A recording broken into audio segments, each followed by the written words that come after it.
South Dakota is a leading state in sunflower production, but those beautiful fields of flowers have become a risky crop for farmers to combine.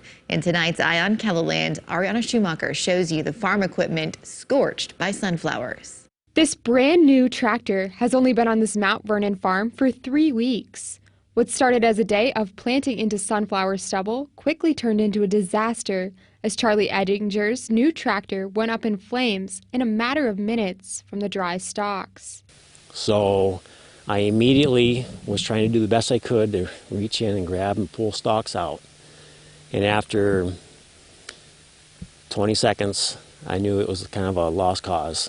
So I basically hopped back in the tractor real quick, got on the phone to my brother, said call the fire department ASAP. So I basically had to turn it to this area with low residue here and face it into the wind and air it downwind so that we could salvage the air seeder, because I knew at that point the fire was going to take the whole tractor. While Edinger has had sunflower fires during harvest before, he's never had one while planting into the stalks before. Sunflowers are a riskier crop for fires, but this newer equipment has a lot more protective shields around the engines and the tractors. So unfortunately, a lot of this protective shielding can trap residue and kindling, you might say, and it makes it harder for the residue to fall out. So it contains the residue and keeps it trapped within the engine area. During sunflower harvest, many farmers take several precautions to avoid combine fires. We typically twice a day have a high capacity air compressor and we blow off our machines to keep fires from building, because the dust has got a lot of high oil content in it and it'll smolder for a long time, so we need to keep our machines clean. But if things get still, where the dust is just hanging in the air, that seems to cause quite a bit of problems. Keeping water around, keeping your fire extinguishers ready just in case something would happen. So if a combine does start on fire, it'll go up pretty fast, so you really got to pay attention. Although sunflowers may come with some dangers, they're also a very beneficial crop to many farmers in central South Dakota. Well, sunflowers work very well in our rotation. We have winter wheat, corn, soybeans, and sunflowers. And out west of 281, on our poorer producing soils or less rainfall area, sunflowers do quite well.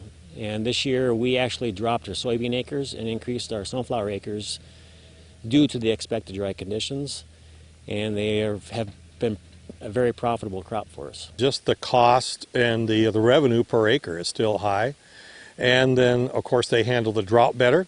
And so when we have these dry years, we may have corn maybe has a hard time getting to 100 bushel, but sunflowers might have a lot easier time getting to 2,000 pounds.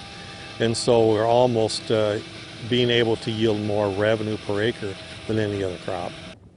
This year, producers are seeing good prices for their sunflowers. One reason for this is the Ukraine war. Ukraine is the largest sunflower producing country in the world. So they're probably going to be down half.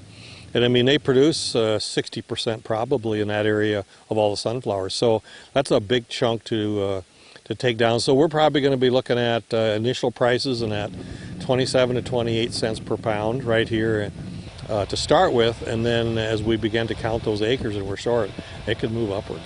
Keeping South Dakota a top producer of sunflowers for the nation. Well, one of the reasons is just revenue, and then it's a good rotation crop. And so it rotates away from a grass, which would be our wheat and our corn, and so that rotates our herbicides, and so it's good for the soil. With Eye on KELOLAND, I'm Ariana Schumacher. Good for the soil, and it makes me smile when I drive by. Last year, South Dakota was the largest sunflower producing state in the country. North Dakota was second. Sully County was the highest producing county, and we will not know this year's status until harvest season is complete.